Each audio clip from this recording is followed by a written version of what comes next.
Vous êtes 30% à ne pas vous être abonné, alors n'hésitez pas à tout simplement aller voir ma chaîne et surtout à vous abonner, sinon ça va mal aller. Et cliquez sur tout, merci. Et what's up les gens, c'est votre Benji TV, j'espère que vous allez tous très très bien. Aujourd'hui les amis, on se retrouve pour une vidéo review de mon nouveau volant, donc hop, le Fanatec. Et bien sûr on va faire les comparaisons de volants et d'add-on avec le Thrustmaster et le Logitech G29 que je ne possède plus. Alors depuis peu, je possède tout simplement un Fanatec, donc c'est le CSL Elite et j'ai l'add-on du Formula V2.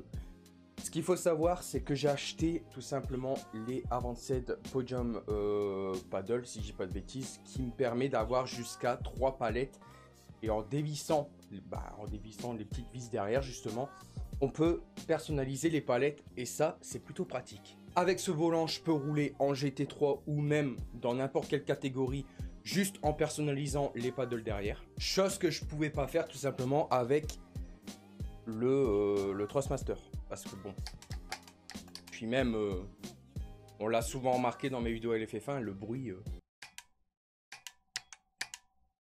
Non, c'est pas ça quoi. J'ai changé de volant parce que déjà je voulais savoir qu'est-ce que c'était Fanatec. Puis surtout j'ai trouvé les annonces super stylées. Et juste prenez des gants. Voilà, j'ai acheté des gants, hein, clairement. Parce qu'on m'avait conseillé aussi pour le nouveau volant pour éviter d'user la mousse sur le côté. Et regardez le bordel. Voilà. Mon premier Thrustmaster, donc là c'est le premier volant que j'ai eu avec le Thrustmaster quand je l'ai acheté il y a ça un an et demi. Bon c'est tout lisse, hein. Voilà, donc chose que je voudrais pas ravoir tout simplement sur mon Fanatec parce que c'est des volants qui coûtent assez cher. Puis j'ai pris un Fanatec puisqu'il y avait la possibilité de tout simplement pimper les boutons. Vous voyez là en fait normalement il y a Y, B, A sur le volant d'Xbox. J'ai pu pimper tout simplement les boutons. Donc j'ai mis le turbo compresseur pour le mode dépassement pour F1, le plus pour l'essence, le moins là pour justement réduire l'essence et j'en passe. Donc du coup c'est très sympa, très facile à enlever et je vais vous donner une technique dans une prochaine vidéo de comment retirer les boutons simplement et efficacement sur un Fanatec pour éviter de casser votre volant parce que clairement ça fait mal avec les ongles et j'ai une petite technique. C'est un peu une technique du porc, mais ça marche à 100% sûr. Alors pour ceux que ça intéresserait, je vais faire un comparatif des poids. Alors le premier add-on contre le Fanatec, c'est le Fanatec qui est un peu plus lourd, donc on voit que c'est réellement de la qualité. Là, c'est léger, quoi. Donc en fait, le premier add-on est très léger contrairement à celui-là, donc il est un poil plus lourd. On le ressent à peine, mais on le sent quand même. Et ensuite, pour l'add-on, simplement, mon add-on Ferrari, je dirais c'est à peu près équitable. Sauf que celui-là, on sent qu'il est quand même un poil plus lourd que mon add-on Ferrari. Et clairement, c'est pas mal. Si ça permet de mieux piloter, c'est pas mal. Maintenant, on va se lancer un petit gameplay. Et je pense que je vais vous parler de mon ressenti sur le Fanatec au niveau jeu. Mais avant, laissez-moi vous montrer mon cher nouveau volant.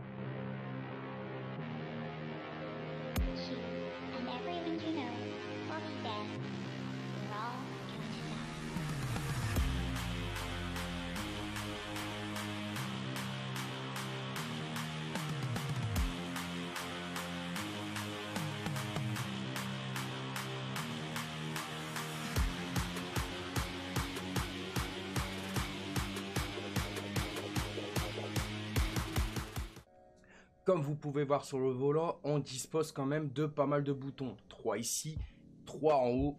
On a le B et le A. Les deux joysticks là, bon c'est pas des joysticks mais on dirait, mais qui vont vers le haut et le bas. On a ça qui permet de bouger. Chose qu'on n'avait pas parce que regardez quand on regarde le Thrustmaster. Je vais vous tourner la caméra. Voilà, en fait ça c'est des fake switch. Tandis que sur le Fanatec, quand on regarde, en fait c'est des vrais switch. Et donc en gros... on peut pimper en fait parce que c'est compté comme un bouton.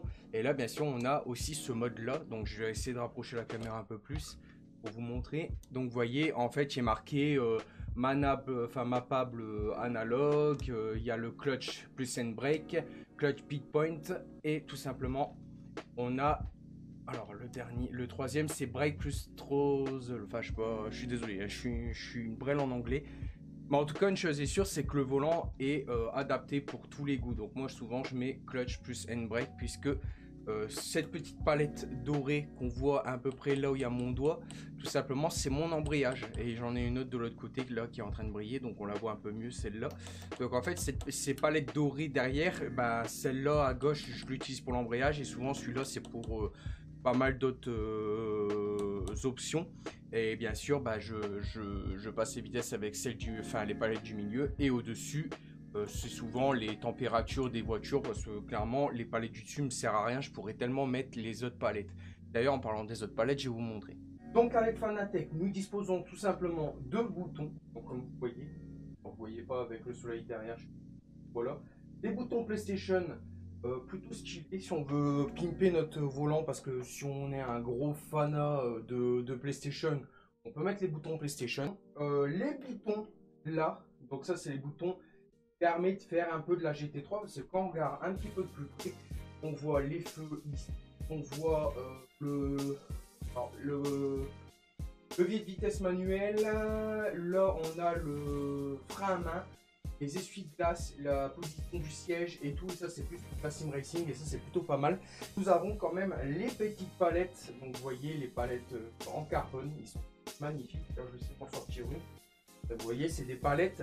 Et en gros, pour les fixer au volant, rien de plus simple, dans les trous, on va visser au volant. Et puis, tout simplement, on va pouvoir conduire avec ce système-là. Donc, on peut changer les palettes.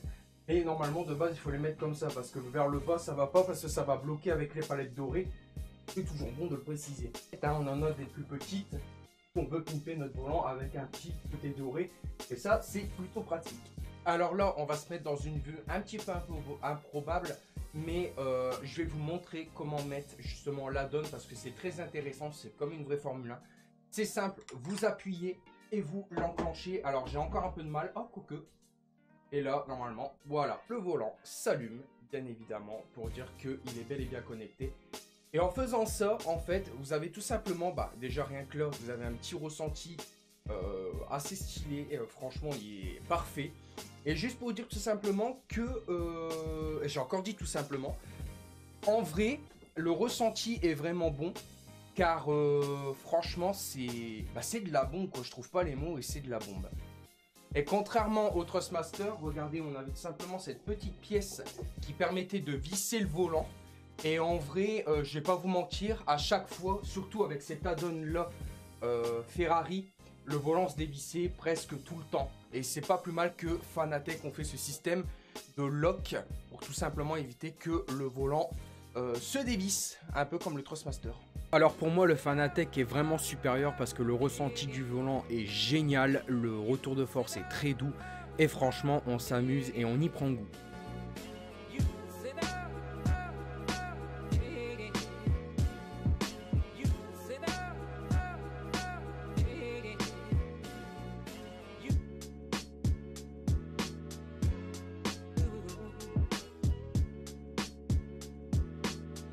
C'est le moment de dire mon avis sur le Logitech G29, le Thrustmaster TSPC et aussi le Fanatec. Bon, j'ai commencé avec le Logitech G29 quand j'étais encore chez F1CS, donc du coup, le Logitech était très bon. Donc si je peux conseiller le Logitech G29, c'est bien pour démarrer dans le sim racing. J'avais pas trop les moyens, j'ai acheté mon Logitech G29 à 300 € et clairement ça fait le taf. Très bon volant, rien à dire. J'ai voulu une pointe de technologie, c'est-à-dire en gros j'ai pris le Thrustmaster TSPC parce que tout simplement je voulais changer le volant, un peu comme un peu à la F1, j'ai vu qu'il y avait des volants qui existaient pour changer les add-ons, j'ai pas pris Fanatec tout de suite, je pouvais mais je l'ai pas fait et c'est un peu mon grand regret, mais au moins je peux faire cette vidéo et dire mon avis puisque j'ai testé les 3 marques différentes de volants, le Logitech, le Thrustmaster et le Fanatec. Donc là, j'ai tenu 1 an et demi avec mon Thrustmaster. Donc je précise que dans cette vidéo, je le précise, le Logitech G29, je l'ai donné à mon frère. Et le Thrustmaster TSPC, je le garde de côté pour des futurs projets, pour au cas où je voudrais faire de la GT3 ou un truc comme ça, même si mon avis va sur le Fanatec. Après, peut-être que je vais le revendre, je sais pas. Mais pour le moment, je le garde de côté. Et voilà, donc juste le Thrustmaster, j'ai fait 1 an et demi avec. Et personnellement, je ne vais pas vous mentir, c'est un très bon volant. Le seul problème, alors je vais vous expliquer le problème. Sur la donne du TSPC, vous avez des palettes qui font presque pas de bruit. Ça peut être un deal, surtout quand vous avez des parents qui dorment à côté. Ou peut-être pas, voilà, je sais pas, ça dépend, votre copine ou je sais pas quoi. Imaginons la scène. Et vous avez des palettes qui font pas de bruit, ça va, c'est bien. Par contre, la donne Ferrari, j'ai été déçu de mon achat. Alors, j'aime bien le volant, il y a le logo Ferrari, bien représenté, il n'y a pas de souci. Par contre,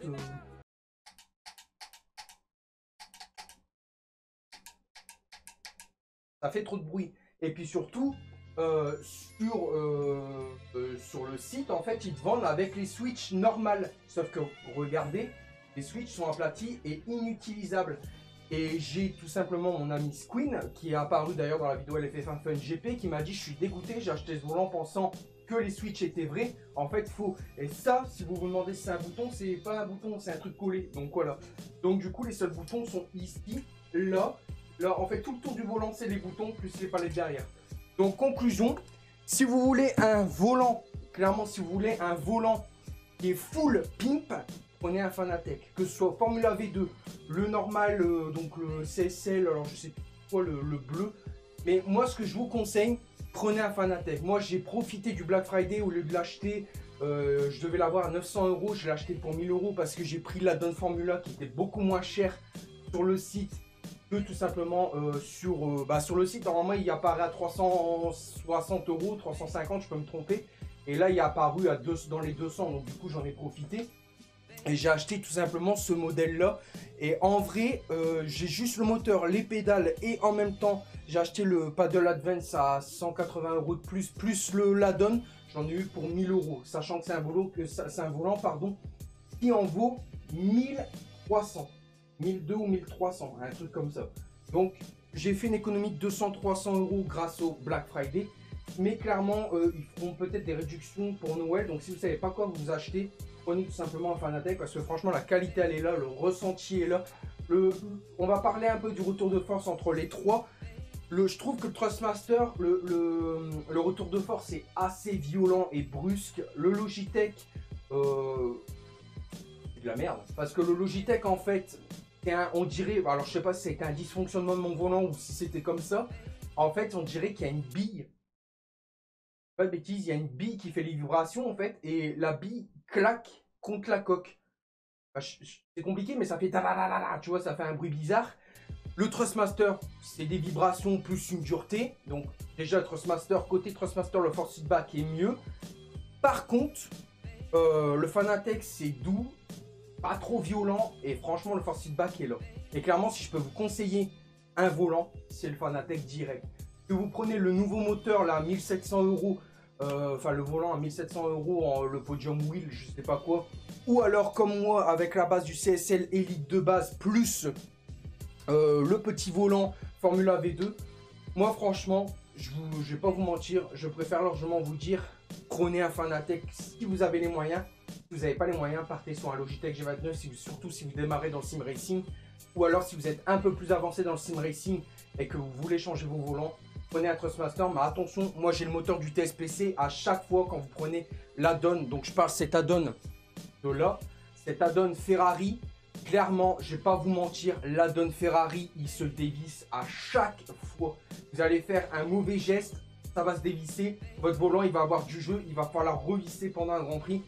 C'est pas pratique, c'est pour ça que j'ai changé de Thrustmaster à Fanatec, parce que Fanatec a un système de lock, c'est ce que je vous disais. Et donc du coup, c'est bien plus pratique parce que votre volant ne se dévisse pas, il est locké, il ne partira pas. Et vous n'avez plus qu'à rouler sereinement sans que votre volant va se dévisser. Donc mon avis là-dessus, le Fanatec est top 1. Le Thrustmaster sera top 2 et le Logitech sera top 3. Mais le Logitech n'est pas si mauvais que ça, puisque pour démarrer le sim racing, franchement, il a fait son taf et j'adorais ce volant quand même. Même s'il faisait du bruit avec le retour de force et que j'étais obligé de jouer sans retour de force parce que franchement, le clac-clac qu'il faisait, c'était pas possible. Mais alors, pas possible. Et vous, les volants et les add-ons, qu'est-ce que vous en pensez? Vous préférez Logitech, Thrustmaster ou Fanatec? Dites-moi ça dans les commentaires. C'était votre Benji et ciao!